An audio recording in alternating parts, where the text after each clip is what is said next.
It's DJ.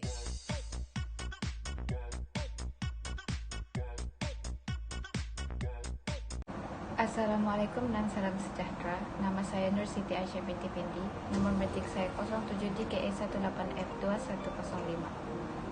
Hai, nama saya Muhammad Nur Aizuddin bin Muhammad Nizam dan nombor metrik saya ialah 07DKE18F2010. Assalamualaikum dan salam sejahtera. Nama saya Nur Aidatul Anika binti Sadi. Nomor metrik 07DKE18F2109. Assalamualaikum, nama saya Abdul Hafiz bin Hadi. Nombor metrik 07DKE18F2017.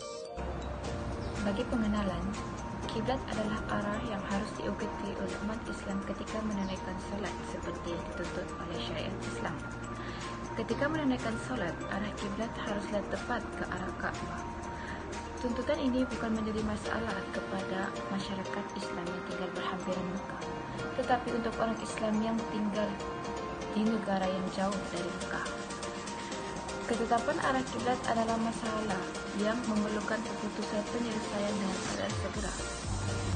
Menurut Geografi Malaysia, Malaysia terletak sejauh 8,393 dari arah Mekah. Dan sekiranya arah kiblat terpesong hanya 1 darjah, maka ia akan terpesong sebanyak 180 km dari arah Ka'bah. Saya akan membincangkan tentang objektif kajian kami.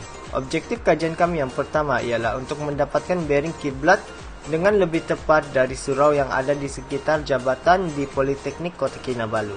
Yang kedua, menentukan bearing arah kiblat dengan menggunakan kompas kejuruteraan. Yang ketiga, menentukan bearing arah kiblat dengan menggunakan kompas yang ada di dalam telefon pintar. Yang keempat, membuat perbandingan di antara bacaan bearing kompas kejuruteraan dan juga kompas telefon pintar, serta memperbetulkan ralat yang terjadi semasa penentuan bearing dilaksanakan. Bagi skop kerja, ianya terbagi kepada 3. Yang pertama ialah peralatan ukur. Peralatan ukur yang digunakan adalah kompas juru ukur, kaki 3 kompas, iaitu tripod, dan telefon pintar. Yang kedua ialah aplikasi.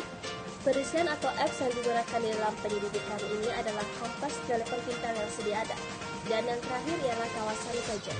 Penyelidikan ini dijalankan di setiap surau jabatan Politeknik Kota Kinabalu. Bagi metodologi, secara umumnya, kaedah atau langkah kerja yang akan dijalankan untuk menyiapkan projek ini dibagikan kepada beberapa peringkat yang utama. Yang pertama ialah kajian penentuan arah kiblat. Yang kedua, mendapatkan arah kiblat yang tepat. Dan yang ketiga, melaksanakan 2 ujian bagi ketepatan dan penempatan arah sebenar kiblat melalui kompas juru ukur atau kompas telefon pintar. Rujukan arah kiblat. Seperti yang kami dapatkan, informasi arah kiblat untuk sekitar Kota Kinabalu Sabah, Malaysia adalah berkoordinat 5.9686355, manakala jarak ke Mekah adalah bersamaan dengan 8.353 km, di mana arah kiblatnya adalah bersamaan dengan 291 dari utara peta.